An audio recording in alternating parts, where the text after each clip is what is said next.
नमस्कार, मी वैद्य दीपाली आंबेगावकर पाटील वेदश्री आयुर्वेदच्या यूट्यूब चॅनलमध्ये आपले सहर्ष स्वागत आहे. आज 8 मार्च. 8 मार्च हा दिवस जागतिक महिला दिन म्हणून साजरा केला जातो. सर्व महिलांना महिला दिनाच्या हार्दिक हार्दिक शुभेच्छा.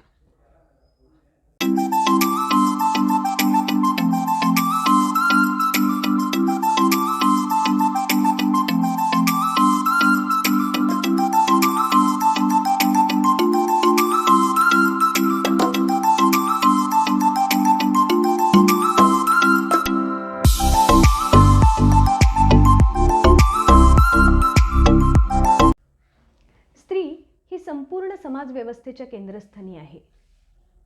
देश, समाज, कुटुंब व्यवस्था ह्या प्रत्येकाचा कणा ही स्त्री आहे.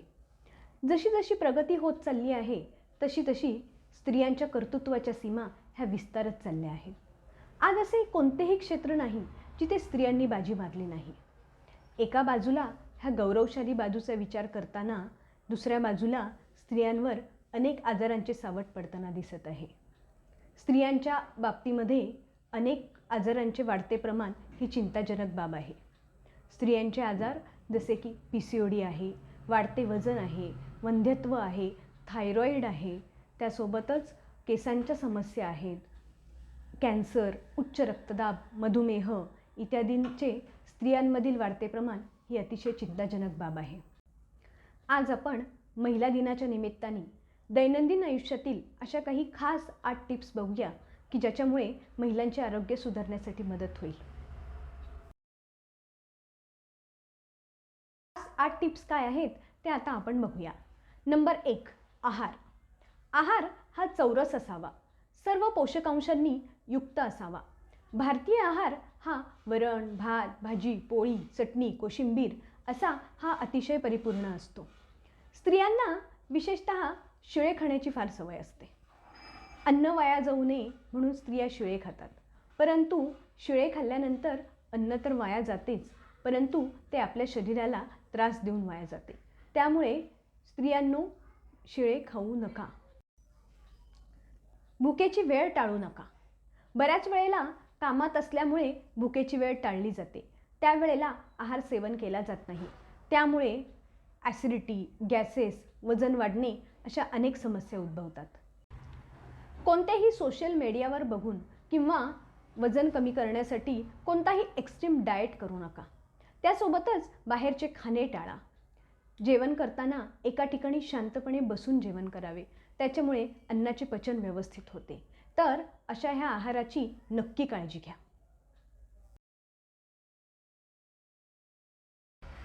नंबर 2 आहे व्यायाम. माझ्याकडे येणाऱ्या 100 पैकी 80 महिलांचे असे म्हणणे असते की आम्ही खूप काम करतो, मग आम्हाला व्यायामाची गरजच काय? तर हे म्हणणे खूप चुकीचे आहे. व्यायाम आणि काम हे दोन्ही वेगवेगळे आहेत. व्यायामामुळे शरीराची कार्यक्षमता सुधारते, तर कामामुळे शरीराची झीज होते. त्याच्यामुळे काम हे व्यायामाला पर्याय ठरू शकत नाहीत. रोज सकाळी कमीत कमी अर्धा तास व्यायाम करावा. व्यायाम हा शक्यतो सकाळी उपाशीपोटी करावा. व्यायाम हा घरच्या घरी करावा, कारण जिम किंवा क्लास हा कायमस्वरूपी नसतो. त्यामुळे क्लास संपतो किंवा जिम बंद होते त्यावेळेला व्यायाम सुटतो आणि मग वजन वाढण्याचे प्रमाण वाढते. व्यायामामध्ये कंटिन्युटी असावी. रोज 10च मिनिट व्यायाम केला तरी चालू शकतो, पण तो नेहमी करावा. व्यायाम हा शक्यतो सूर्यनमस्कार, योगासने अशा प्रकारचा असावा. त्यासोबतच प्राणायाम हाही अत्यावश्यक आहे. व्यायाम हा पाळीच्या दिवसामध्ये करू नये. व्यायामामुळे आपली कार्यक्षमता सुधारते, आपले मन शांत व्हायला मदत होते आणि प्रतिकार क्षमता वाढते. नंबर 3, पाळीच्या आरोग्याकडे लक्ष द्या. स्त्रीचे आरोग्य हे पाळीच्या आरोग्यावर अवलंबून असते. पाळी सुरू झाल्यापासून ते पाळी जाईपर्यंत म्हणजेच रजोनिवृत्तीपर्यंत स्त्रीच्या शरीरामध्ये असंख्य हार्मोनल चेंजेस होत असतात. त्या प्रत्येक हार्मोनल चेंजेसकडे लक्ष द्या. कोणत्याही कारणामुळे पाळी पुढे ढकलायच्या किंवा पाळी आधी येण्यासाठीच्या गोळ्या घेऊ नका. त्याचे भयानक परिणाम आपल्या शरीराला भोगावे लागतात. त्यासोबतच पाळीच्या काळामध्ये एक्झर्शन करू नका, अतिरिक्त कामे करू नका. आणि नैसर्गिक चिकित्सेवर जास्तीत जास्त भर द्या. नंबर 4, दिनचर्या पाळा. सध्या जवळपास सर्व आजारांचे मुख्य कारण हे लाईफस्टाईल म्हणजेच दिनचर्येशी निगडित आहे. रात्रीचे जागरण टाळा, रात्रीची झोप व्यवस्थित पुरेशी घ्या, दिवसा झोपू नका, वेळेवर जेवण करा. दिनचर्या जर व्यवस्थित पाळली तर आपोआप 50% आजार कमी होतील. दिनचर्या पालन केल्यामुळे आपले वजन, आपले पचन, केस, त्वचा ही चांगली राहायला मदत होते.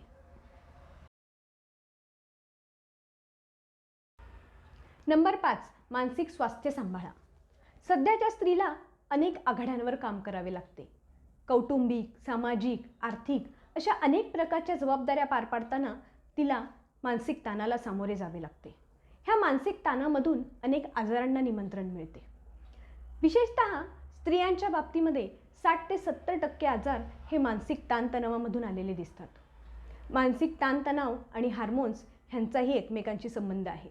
त्यामुळे मानसिक ताण आला की त्यामधून हार्मोनल इम्बॅलेन्स, थायरॉईडच्या समस्या अशा अनेक समस्यांना स्त्रीला सामोरे जावे लागते. तर हा ताणतणाव टाळण्यासाठी विशेषतः रोजचा व्यायाम, त्यासोबतच प्राणायाम, योग्य आहार आणि योग्य विचार ह्यांची सांगड स्त्रीने घालावी आणि मानसिक ताणापासून दूर राहावे. नंबर 6 म्हणजे वेग धारण टाळावे.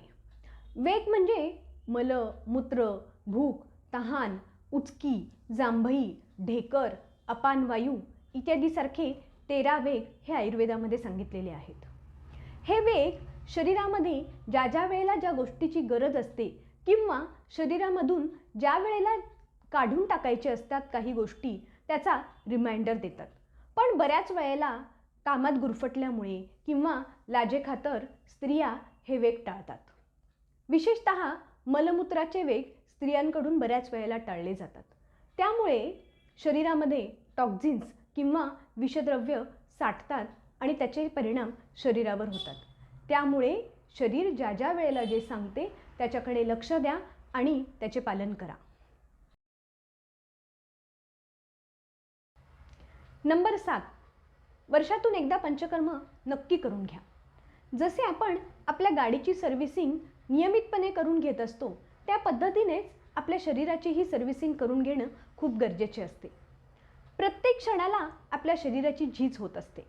विशेषतः 35 नंतर शरीराची झीज ही वेगाने होत असते. त्यामुळे दरवर्षी एकदा पंचकर्म करून घ्यावे. त्यासोबतच चुकीच्या आहारामुळे किंवा विहारामुळे शरीरामध्ये विषद्रव्य, टॉक्झिन्स किंवा आयुर्वेदानुसार आम आणि अगदी साध्या भाषेत सांगायचे तर घाण साचत राहते. ही घाण काढून टाकण्यासाठी आणि शरीर शुद्धी करण्यासाठी पंचकर्म हा सगळ्यात चांगला पर्याय आहे. एक पंचकर्म केल्यामुळे शरीर साधारणतः 5 वर्ष मागे जाते. मात्र पंचकर्म हे शास्त्रोक्त आणि ऑथेंटिक आयुर्वेद डॉक्टरकडे जाऊनच करावे. नंबर 8 आणि सगळ्यात महत्त्वाचे म्हणजे स्त्रीत्व सांभाळा. सध्या स्त्री तिच्या कर्तृत्वामुळे उंच उंच भराऱ्या मारताना दिसून येत आहे. परंतु हे होताना कुठेतरी असं जाणवतंय की पुरुषांची तुलना करता करता स्त्रीमधील स्त्रीत्व किंवा स्त्रीचे अस्तित्व हे कमी होत चालले आहे. स्त्रीमधील ममत्व, प्रेम ही स्त्री लक्षणे कमी होताना दिसून येत आहेत. तसेच पुरुषांसारखे राहणीमान ह्यामुळेही स्त्रीमध्ये स्त्री हार्मोन्सची कमतरता होताना दिसून येत आहे. चेहऱ्यावर केस येणे, वजन वाढणे, केस अतिरिक्त प्रमाणात गळणे किंवा टक्कल पडणे, त्वचा रुक्ष होणे, सतत चिडचिड होणे ही स्त्री हार्मोन्स कमी झाल्याची लक्षणे आहेत. स्त्री हार्मोन्स जसे की इस्ट्रोजिन हे दिवसेंदिवस कमी होताना दिसून येत आहे आणि पुरुष हार्मोन म्हणजे टेस्टेस्टेरॉन हे स्त्रियांमध्ये वाढण्याचे प्रमाण दिवसेंदिवस वाढत चालले आहे. त्यामुळे स्त्रियांनो तुमचे स्त्रीत्व जपा, कारण ते अतिशय अमूल्य आहे.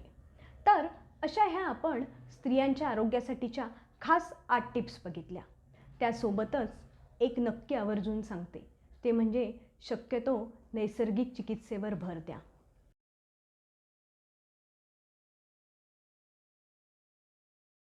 आपल्या शरीरावर, त्वचेवर केमिकल्सचा वापर टाळा.